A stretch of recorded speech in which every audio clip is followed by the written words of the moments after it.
Hi, happy Monday. It's Lady Mahassan. I want to tell you, think bigger. Am I getting bigger? Think bigger. Think bigger. You can do it. You really can. You don't have to settle for less, and you don't have to think that your dreams cannot be a reality.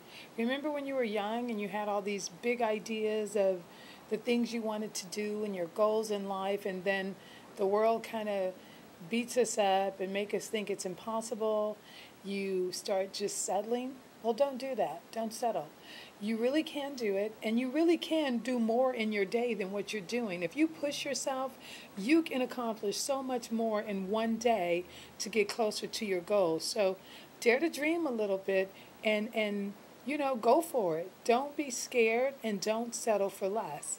You really can accomplish your goals, get more out of your day, and just really, really make it happen. So just think big today. Think big. Don't think little and don't settle for less.